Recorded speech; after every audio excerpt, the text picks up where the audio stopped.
महापुरुष हर युग में हुए हैं, हर देश में पैदा हुए हैं और वे अपने जीवन की अमर गाथाएं छोड़ गए हैं जो भावी पीढ़ियों के लिए एक प्रेरक पदचिन्ह बन जाती हैं, जिनका थोड़ी तरह से या पूरी तरह से मानव सभ्यता लाभ उठाती रही है। उनके बारे में बहुत कुछ जानकारियां उपलब्ध हैं, किंतु उन महाशक्तियों के बारे में इतिहास प्रायः मौन ही रहता है जिन्होंने उन महानुभावों को महामानव बनाया था। वे उस अज्ञात अनाम शिल्पी की तरह हैं जिन्होंने पत्थर की शिलाओं को अपनी पैनी छेनी से तराश कर एक सुंदर देव मूर्ति का निर्माण किया। उनकी कृतियां पूजी जाती हैं, संग्रहित की जाती हैं, पर उनके बारे में किसी को कुछ भी ज्ञात नहीं होता। मात्र शक्ति के साथ भी यही हुआ। उनके द्वारा निर्मित महापुरुषों को अनेक महत्वपूर्ण कार्यों के द्वारा जगत में जाना गया और युगों युगों तक उनका नाम अमर रहा, पर वे स्वयं अतीत के गर्भ में कहीं खो गई। ऐसे कुछ माताओं के बारे में जो जानकारी उपलब्ध है वो अधूरी होते हुए भी कितनी प्रेरक और उपयोगी है, इसका एक उदाहरण है छत्रपति शिवाजी की माता जीजाबाई का जीवन चरित्र। आज के वीडियो में बात करेंगे माता जीजाबाई के जीवन चरित्र के बारे में। वीडियो में अंत तक बने रहिए। आप देख रहे हैं ब्रेकआउट फैक्ट्स। राजमाता जीजाबाई।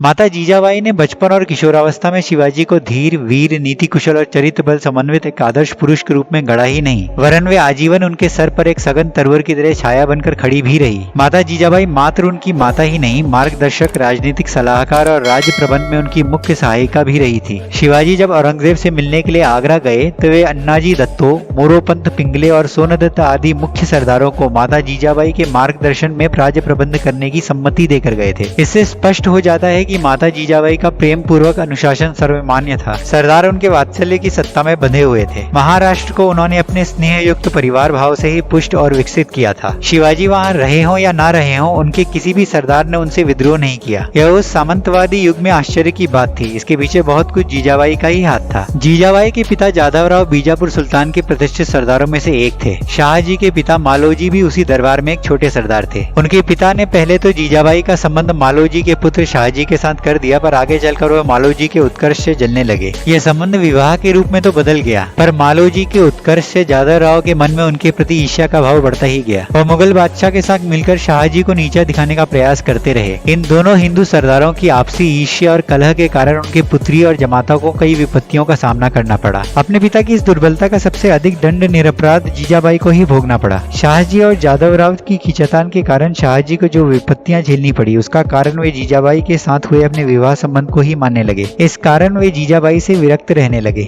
उधर स्वाभिमानिनी जीजाबाई को अपने पति पक्ष में रहने के कारण अपने पिता का भी कोप सहना पड़ा। इस प्रकार युवावस्था में ही उन्हें अपने पति के प्रेम से वंचित होना पड़ा। शाहजी उन्हें पूना की एक छोटी सी जागीर देकर स्वयं बीजापुर में रहने लगे। उन्होंने दूसरा विवाह भी कर लिया। जीजाबाई शिवनेरी दुर्ग में रहकर दादाजी कोणदेव नाम के एक वृद्ध राजनीतिक कुशल ब्राह्मण की सहायता से पूना की जागीर का प्रबंध करने लगी। जो विषम परिस्थितियां उनके सामने आई, उन परिस्थितियों में कोई सामान्य नारी होती तो विचलित होकर अपने जीवन से ही निराश व हताश हो जाती, पर जीजाबाई ऐसी नहीं थी। पिता के घर पर उन्होंने थोड़ी शिक्षा भी पाई थी। रामायण, महाभारत, गीता आदि धर्म ग्रंथों का स्वाध्याय वे बड़ी लगन से किया करती थी। आस्तिक तो वे थे ही, इन धर्म ग्रंथों ने उन्हें मनुष्य के जीवन का अर्थ और उनके सदुपयोग की राह भी सुझा दी। उन्होंने कर्म में रस लेना आरंभ किया और जो उनके पास था उसी को संवारना बुद्धिमानी समझा। इसे उन्होंने ईश्वर की कृपा माना कि उनके पास अनुपजाऊ ही सही पूना की छोटी मोटी जागीर तो थी। दादाजी कोणदेव जैसे सलाहकार तो थे, शंभूजी और शिवाजी जैसे दो पुत्र रत्न तो थे ही। इतना सब क्या कम था। इसी से उन्होंने अपने मन में उठ रही आशाओं को पूर्ण करने का उद्योग करना आरंभ किया। उन्हें अपनी हिंदू जाति के पराभव का बड़ा दुख था। वह रामायण और महाभारत में वर्णित भारत भूमि के गौरव को पुनर्प्रतिष्ठापित हुआ देखना चाहती थी। वे चाहती थी कि आताताई मुगल और बीजापुर के सल्तनतों का खात्मा हो जाए और ऐसे राज्य की स्थापना हो जिसमें लोगों को सुख, शांति और सुशासन, धर्म सम्मत शासन मिल सके। इन्हीं दिनों उन्होंने एक सन्यासी को भी ऐसा ही एक व्यापक अभियान उठाते देखा, जिससे कि हिंदू जाति अपनी दासता के बंधनों को काट फेंके और धर्म राज्य की स्थापना कर सके। ये सन्यासी थे रामदास समर्थ, जो पलायन का नहीं समाजोत्थान का महामंत्र फूंक रहे थे। जीजाबाई उस अदृष्ट के स्पष्ट संकेत को समझ रही थी। जो भावनाएं उनके भीतर उठ रही थी, उन्हीं का प्रचार समर्थ भी कर रहे थे। तो अन्य अनेकानेक महाराष्ट्र वासियों के मन में वैसी ही भावनाएं क्यों न उठ रही होंगी। यह सोचकर उन्होंने भविष्य में संगठित होने वाले महाराष्ट्र में अपनी भूमिका का निर्धारण कर लिया। अपने छोटे पुत्र के लक्षणों को वो देख समझ रही थी। उन्होंने इसे अपना पुत्र न मानकर भवानी का पुत्र समझा और उसका नाम रखा शिवा। वे शिवाजी के निर्माण में जुट गई। उनके पति शाहजी वीर थे। वीर तो उनके पिताजी भी थे और हिंदू राजा भी थे, पर उनमें वह स्वाभिमान और कष्ट सहने की शक्ति नहीं थी कि वे एक समर्थ राष्ट्र का निर्माण करने का जोखिम उठाने का साहस कर सकते। उनकी दृष्टि छोटी थी, वे अपना ही स्वार्थ देखते थे। इसी कारण यह वीरता निरर्थक जा रही थी। जीजाबाई अपने पुत्र में वह दुर्बलता नहीं आने देना चाहती थी। बचपन से ही उन्होंने महापुरुषों की वीरतापूर्ण कहानियां सुनाकर शिवाजी में भावी महाराष्ट्र के निर्माता के अपेक्षित गुण भरना आरंभ कर दिए थे। चरित्र निष्ठा, अनुशासन,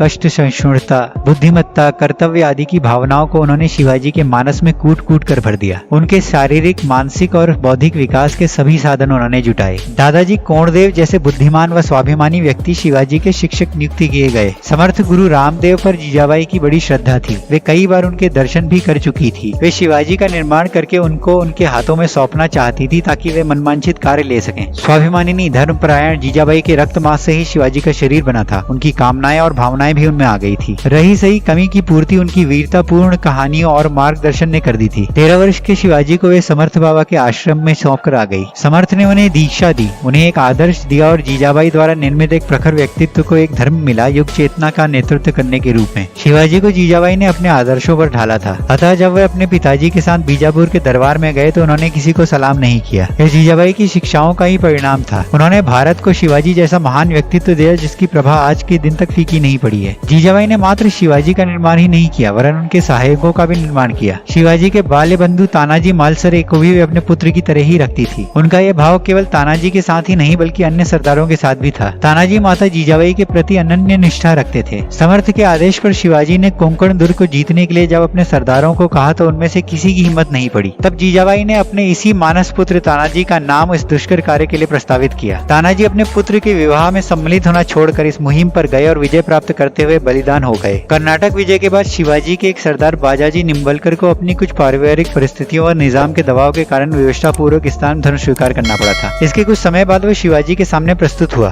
सर्वसम्मति से शुद्धि का निर्णय लिया गया। दूरदर्शी जीजाबाई हिंदू जाति के स्वभाव से परिचित थी। वे बोली शुद्धि ही पर्याप्त नहीं है, संबंध भी होना चाहिए। सो उन्होंने शिवाजी को बाजाजी निम्बलकर के पुत्र के साथ अपनी पुत्री के विवाह के लिए तैयार किया। वे कितनी सुधारवादी और विवेकशील थी इसका परिचय उनके इस निर्णय से ही ज्ञात हो जाता है। जीजाबाई की छत्रछाया में शिवाजी का युद्धों, संधियों और राज्य कार्यों में थका हुआ मन कभी भी दुखी व व्यथित नहीं हो सका। वे उनके लिए शक्ति स्रोत का कार्य करती रही थी। जीजाबाई यूं कहलाने को तो राजमाता थी पर उनका जीवन किसी तपस्विनी से कम नहीं था। एक ध्येय को समर्पित होकर निष्काम कर्मयोगिनी की तरह उन्होंने जो कार्य किया वह नारी शक्ति की सामर्थ्य का परिचायक और अनुकरणीय है। ऐसी माताएं जिस देश में होती हैं वह देश धन्य हो जाता है। आज के वीडियो में इतना ही। अगर वीडियो पसंद आया तो इसे अपने दोस्तों के संग शेयर करें, वीडियो को लाइक करें और चैनल अब तक सब्सक्राइब नहीं किया है तो सब्सक्राइब करें और बेल आइकन को दबाएं ताकि आपको हमारे नए आने वाले वीडियोस का नोटिफिकेशन सबसे पहले मिल जाए। मिलते हैं अगले वीडियो में, तब तक अपना ख्याल रखिए।